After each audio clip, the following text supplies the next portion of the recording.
Hello everyone, here is French Mirage. I hope you're doing well and I wish you a happy new year.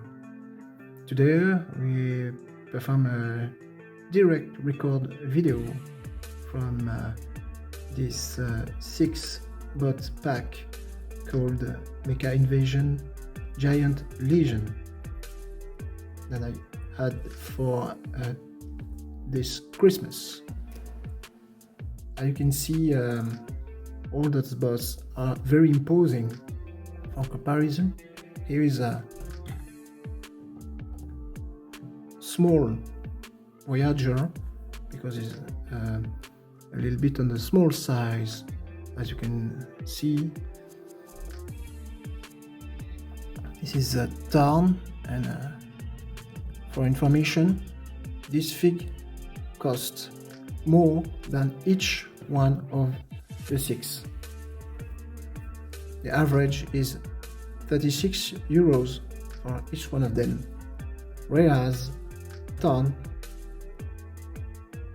costs about 43 euros. That being said, let's have a look to each figure, first in robot mode, then we do each transformation in vehicle mode, and then we'll see the last assembling process for the merge of the 6 in order to perform the presentation from Devastator Generation 2.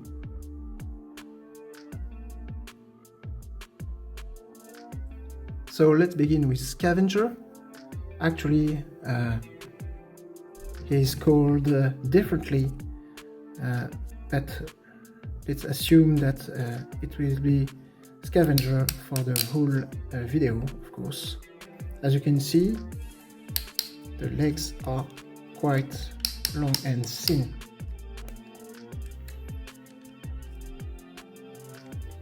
What gives him a very tall silhouette.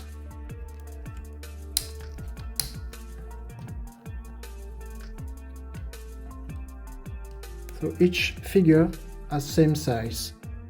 Okay, maybe you have the two for the body, forming the body, that are bigger, actually long haul and Hook. So Hook, you have Hook. You can see Hook is taller, and you have also long haul, taller and bulkier. Otherwise, the 4 other bots are same size. Okay, you see Scavenger here, same size than Mixmaster. If you straighten the legs, you'll see that they have almost same size. Okay, so let's go back to Scavenger. So Scavenger has the same engineering than Bone Crusher. Okay, so we'll review him also just after. The difference that the blade of from the bulldozer is at the knees and hampers a little bit mobility of the legs. Otherwise, you have exactly the same engineering, and those two will form the legs from Devastator, as we will see just after. Okay. So first about articulation. So the hips are a bit weird, because for transformation you have to split them apart like this, just after the pivot. So you have this pivot here, and you have only this angle for the hips. You can have a little bit if you just push it slightly away, but it's not very noticeable. You have some degrees more, a little bit more, but that can be that can look a little bit awkward. Other than that, the mobility is very good because the feet are also pivoting front and back, slightly back. For some poses, it's very useful.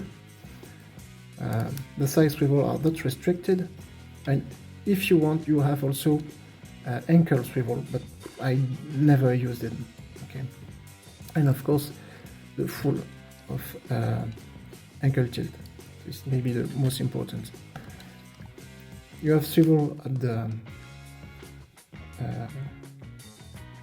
the lower body, okay, the hip, and very important, the arm. The arm are very mobile because you have the traditional standard articulation that allows to open the arm like this for just pointing with the gun on the side. Okay, you'll see that not all the figure has this capacity.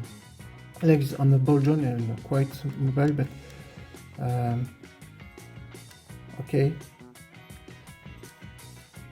And you have those features also in bonus, some lights you can switch on and off with magnets inside the weapons.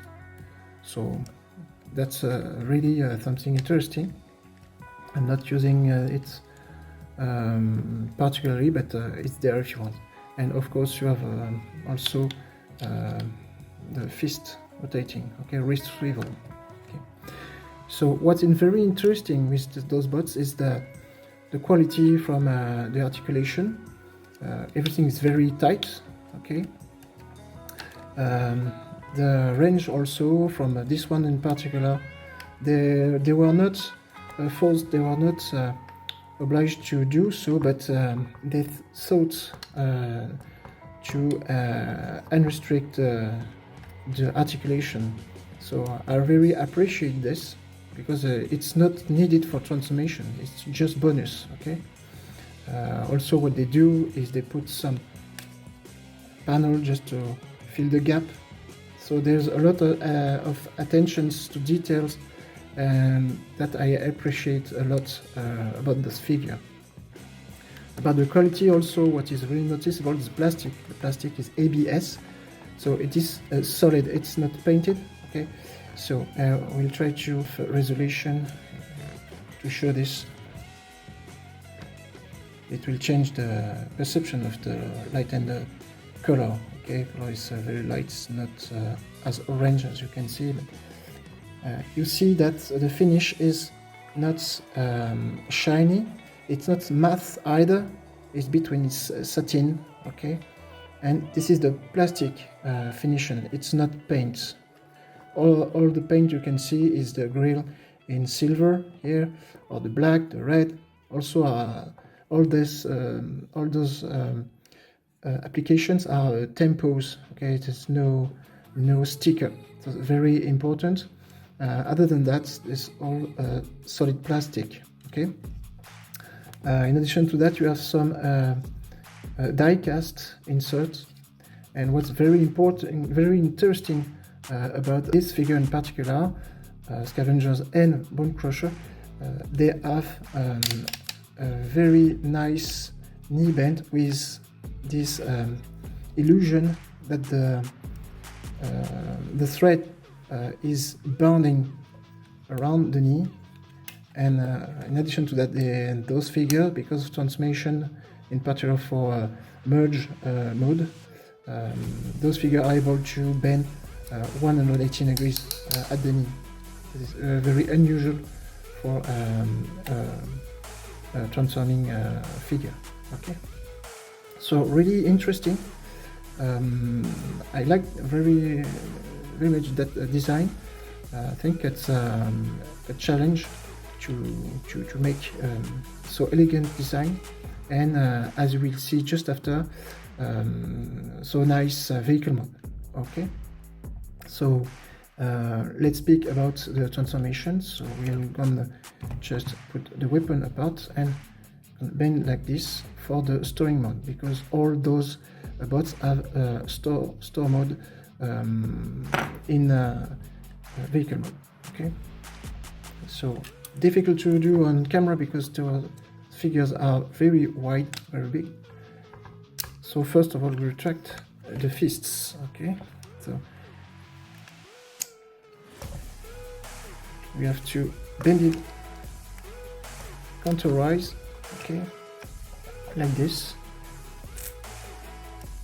Then we can work on the legs. So we have to, you see, it's quite intuitive. Okay, just push the feet. Sorry, just leaning on the line. Okay, and that will form the threads. Then we have to rotate the lower legs, just like that. Okay.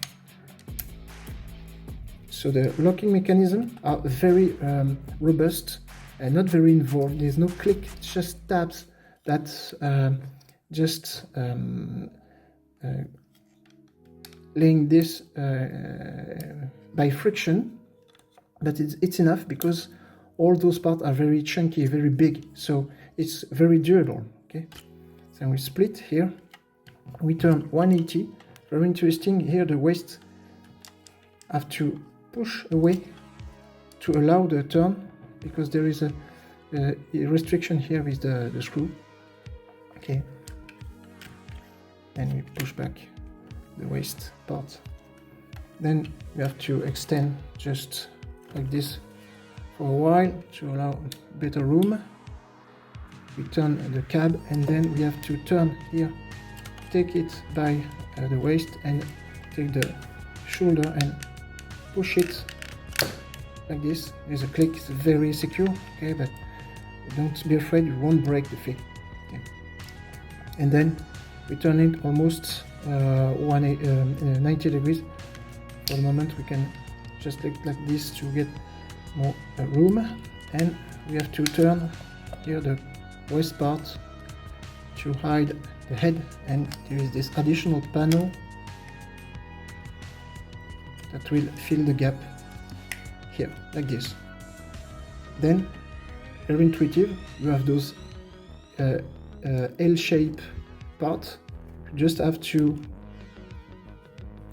turn them like this, okay, to fill everything, all the gap, and form the okay. This is what you hear is my dog that's scraping his little okay, like this. Okay, his little bed. Okay, then you have the two parts. Two parts here are just here. Mass we have to shift away. That's quite clever because those masks that are just filling the chest will turn and will fill the front of the vehicle. That's very, very cool. I like that. Then you have to just rotate the thread on horizontal. This part is just something to hide, a kind of bumper. Okay. Push back those parts here to fill the void.